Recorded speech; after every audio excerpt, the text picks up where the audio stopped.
We had the example N2 plus O2 forms not easily NO, two of them. But now when we increase the partial pressure here, we have a push towards to the right because that is fixed, but the Kp must be constant, so we push it to the right when we increase the partial pressure of one of the components.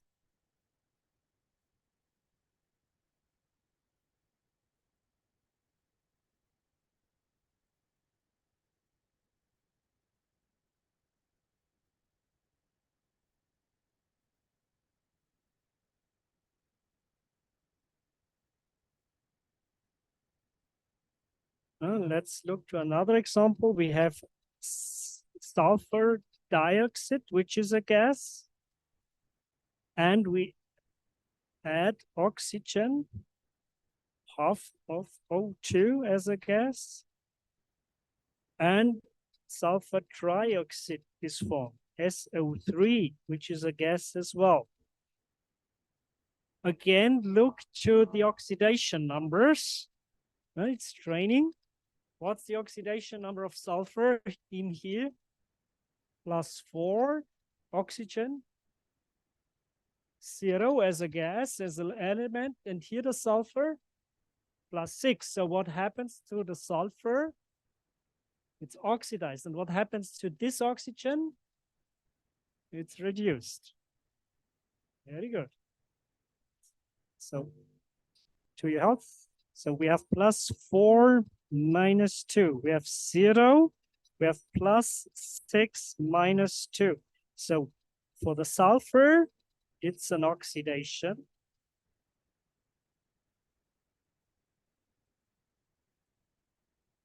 And for this oxygen, only one, of course, one atom, that's a reduction.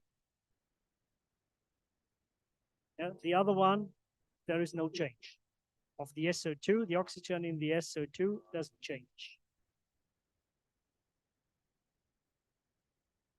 So all of the reactants, educts, and products are a gas. So yeah, we can write it like Kc or Kp. Let's do it Kc and say, okay, we now focus on the concentration, which is the concentration of SO3 over SO2, now times O2, no, power of a half, 0.5. Now, when we transform it, now we say, okay, let's only look to the ratio of SO3 and SO2. Then we can say SO3 concentration over the concentration of SO2 is Kc times the concentration of O2 to the power of a half. It's just mathematical transformation. What does it mean now? When we say we are now increasing the concentration of O2,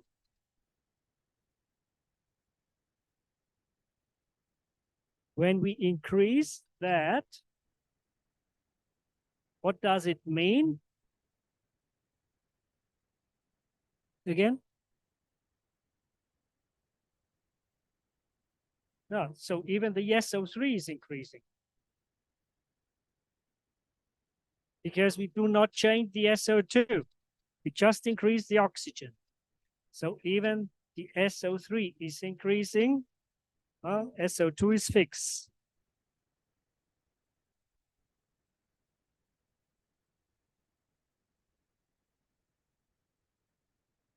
And this is what we already said.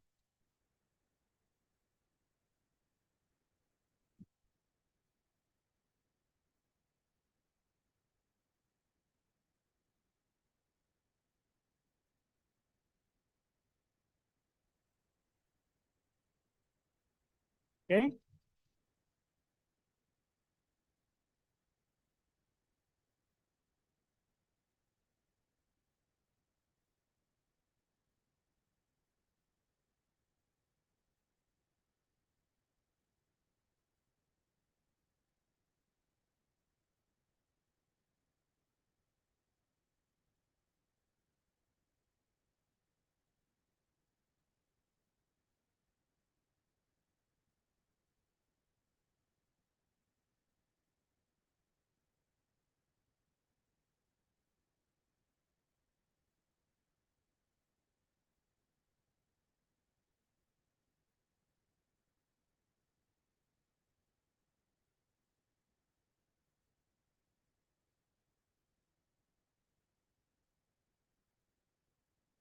Okay, let's go on one step further. Again, we take our standard reaction A plus B is in an equilibrium with C plus D. When it is exothermal, what does it mean?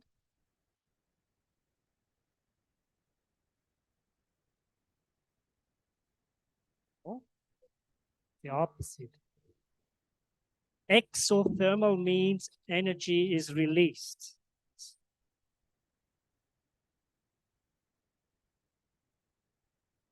Exothermal means that the delta HR is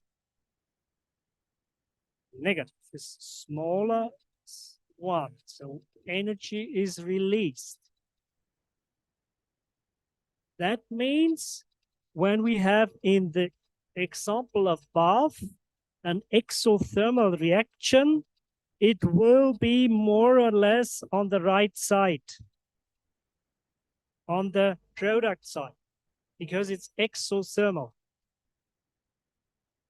If this is a very high number, it will be totally on the right, or more or less on the right.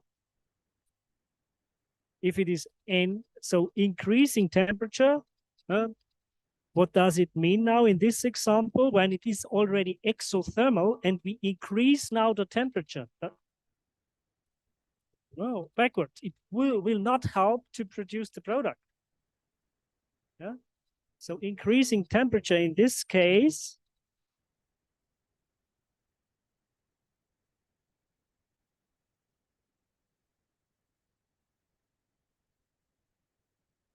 the equilibrium is more on the side of the educt. So the equilibrium will stay more on the side of the educt.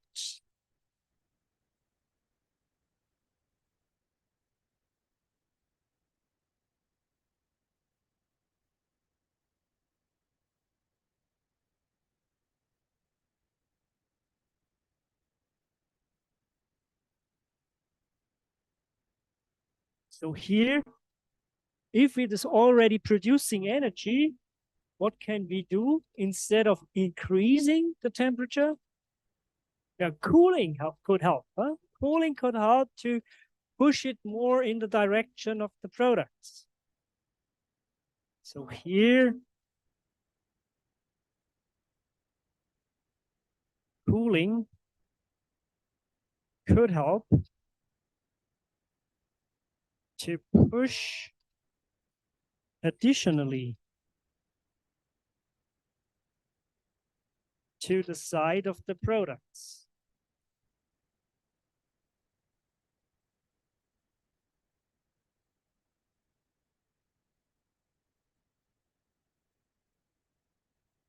And you might imagine it's the vice versa process in an endothermal reaction.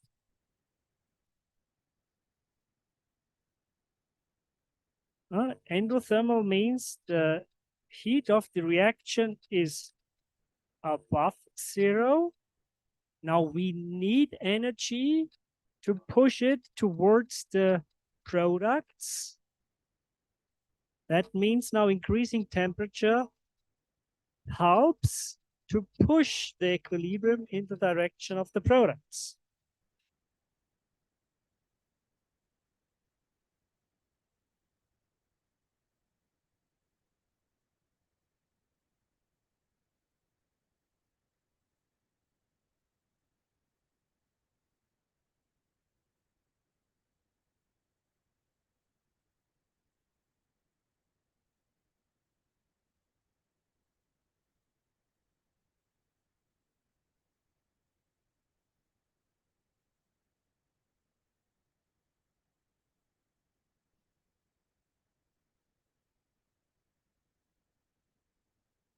If it is exothermal, of course, it pushes in the direction of the products.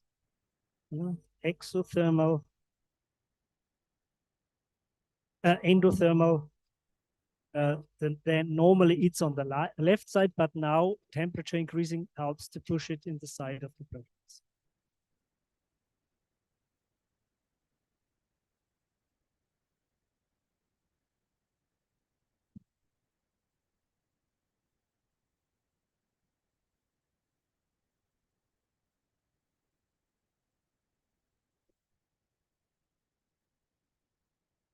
Well, we already talked about the concentration. Normally it's in mole over liter.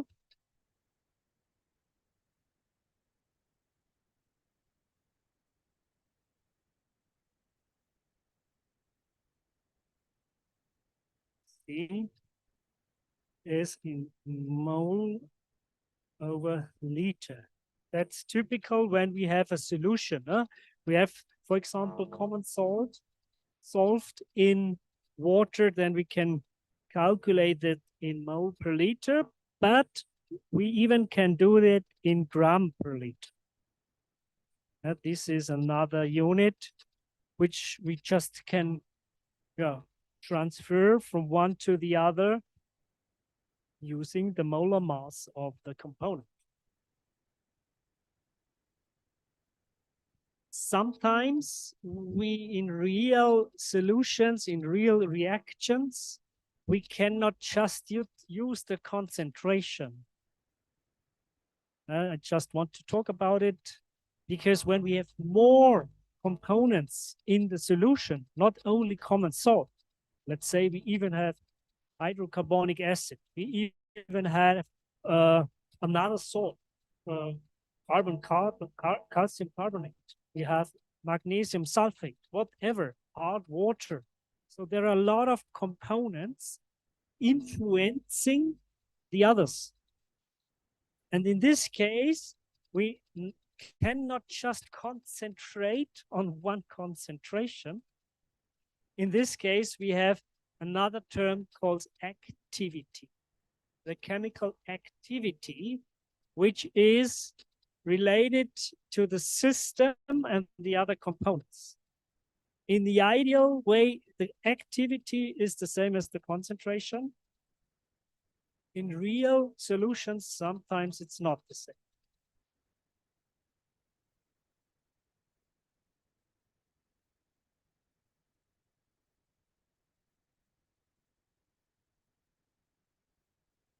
So in an ideal solution, no interaction between the solved molecules, ions, components.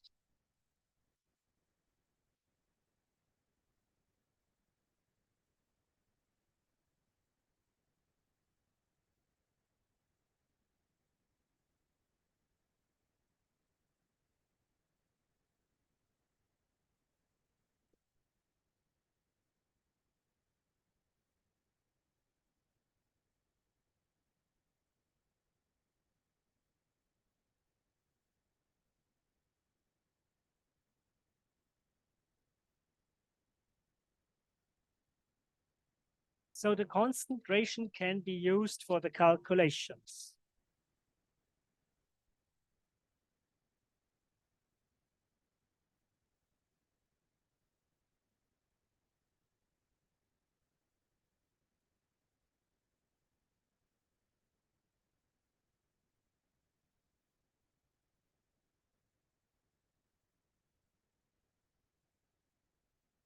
The concentration can be used for calculations. That is what we normally do. But from time to time, we have to recalculate because it's not describing the real situation, which we have to check because we have sometimes other ions, molecules, components, which are aware in the same solution and influencing the behavior. In this case, we have to use the activity.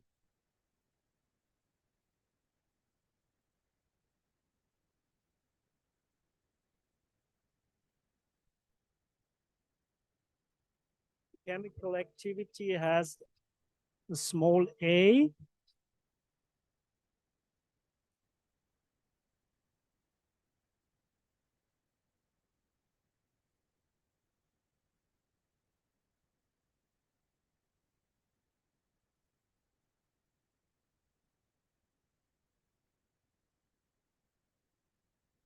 And in real solution now,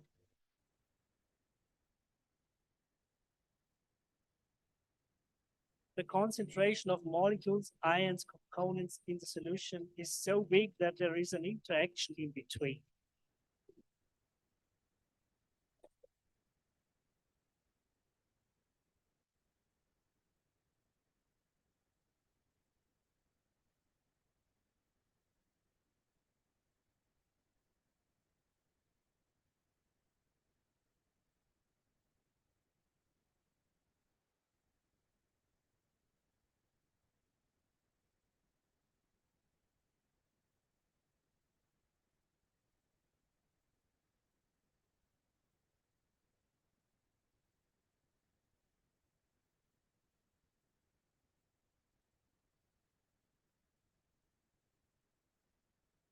So it even has to be calculated as a real solution when we have a very high concentration of the one component where we are looking to.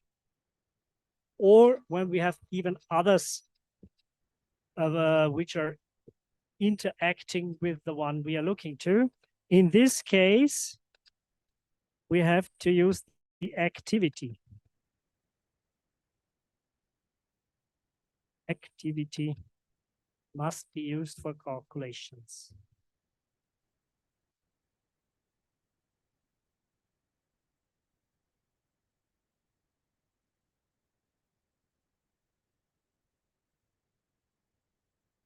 And the activity is, of course, depending on the concentration over what we call the standard concentration of the component times a factor. That is the activity.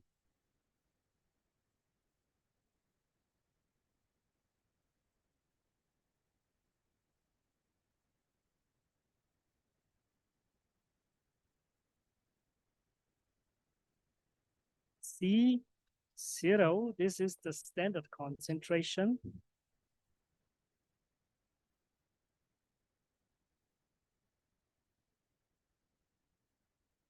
And this is always 1 mole per liter. C0 is 1 mole over liter. And C is the molar concentration we have in the solution.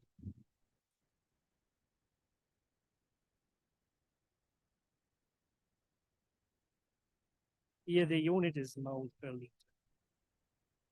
Here we have exactly 1, and here, of course, it's different to 1. And F is the coefficient of activity.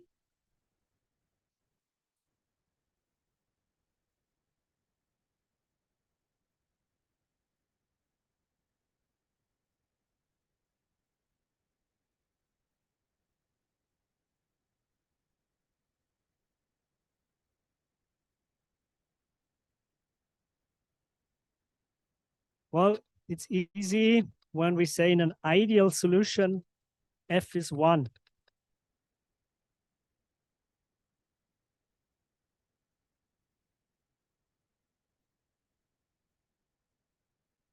When F is 1, we even can say A is C over C0, and that means it's the concentration. C0 is just 1. In a real solution, it could be different, so we have to use A instead of C.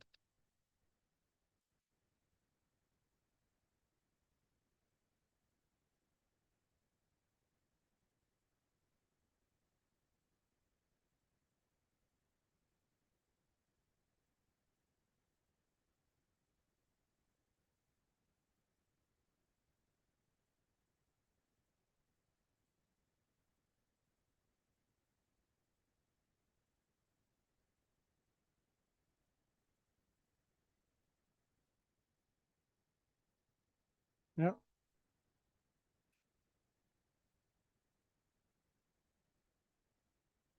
If this is needed, of course, you will get the numbers for F or whatever, and the behavior is an ideal or real. And then when it is real, please use the F, the concentration given, and then you can calculate the activity. And when we have to use activities, then for all our calculations, which we did before, we do not have to use the concentration. We have to use the activities in this law of mass action. Okay? Can you open a window?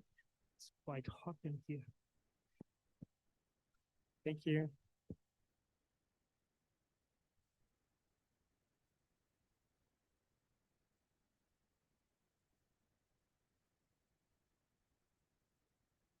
So let's do it as an example for a general equation. Now we have E moles of the component E plus F moles of the component F in a chemical equilibrium to form G moles of component G plus H moles of the component H. And now when we treat it as a real solution, we have to use the Ka, not Kc. And Ka is now the activity of the component G to the power of small g times the activity of the component H times to the power of small h over the activity of the educt E to the power of small e times the activity of the component F to the power of small f. It's the same way to calculate, but instead of C, the concentration, now we use the activity, and the activity can be calculated like here. Therefore, we need these coefficient of activity and the concentration.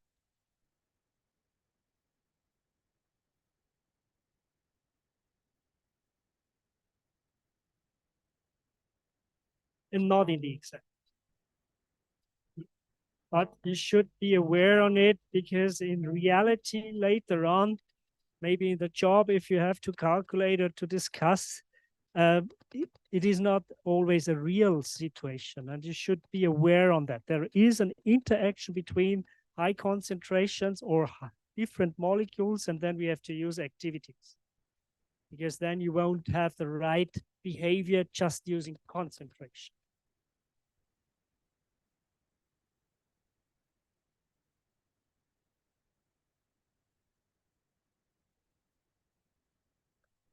Okay, any questions on that?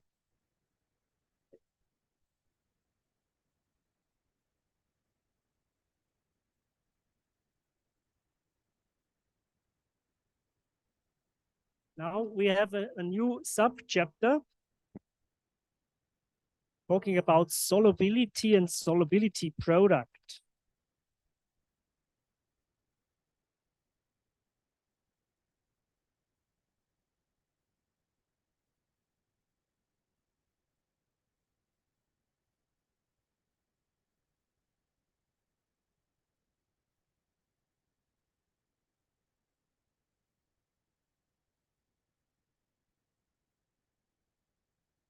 So when I'm counting in the right way, subchapter 4.6.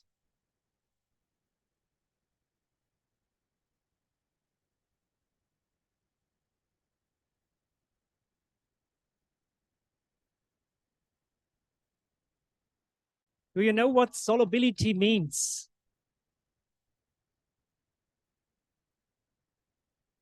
One. Let's take another one, yeah.